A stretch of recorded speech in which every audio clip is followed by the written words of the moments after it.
I now want to recognize one of the newest members of the Western Caucus, Congressman Russ Fulcher. He represents Idaho's 1st District.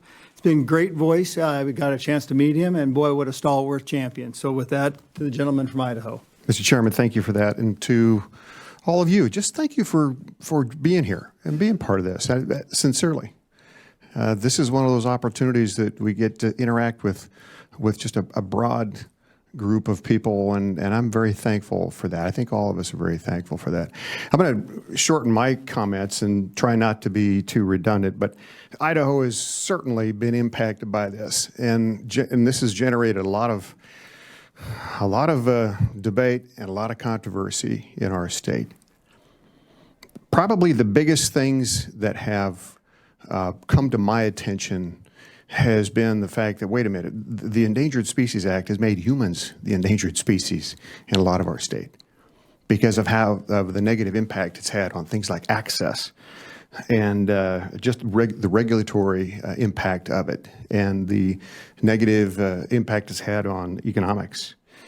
I would say also one of the other components is it's generated a tremendous amount of mistrust between, in particular, rural parts, people from the rural part of my state and the federal government. Not long ago, I was invited to tour a logging operation in the northern part of our state.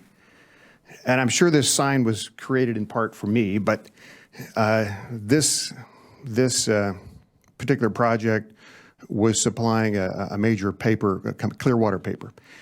And if you know who Clearwater paper is, you may not know them by name, but if you use bathroom tissue, you know probably who they are.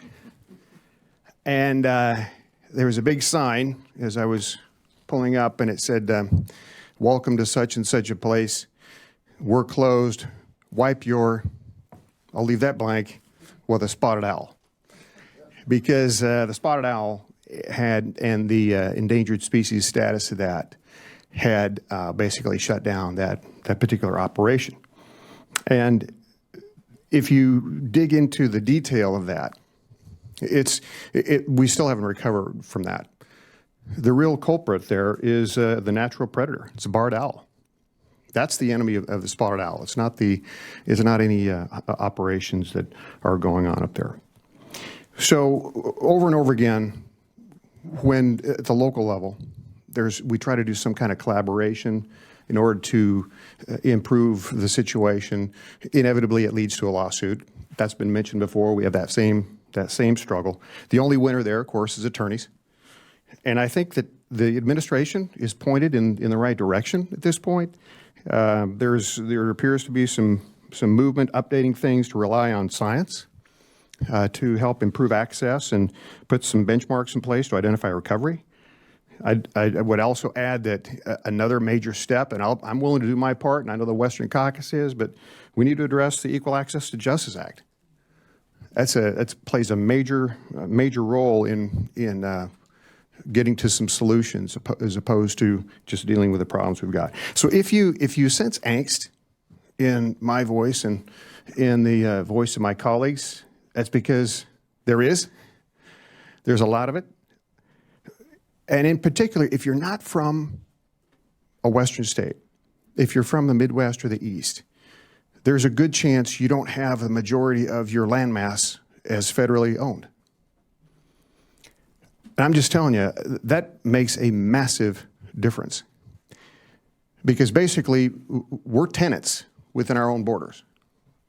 And we have to interact with the federal government to get permission to do just about anything. And it impacts every part of our life in that regard. So, Mr. Chairman, thank you for what you're doing and this package of legislation. And to you all, we're willing to do our part, and we ask for your help along the way. Thank the gentleman from Idaho. The next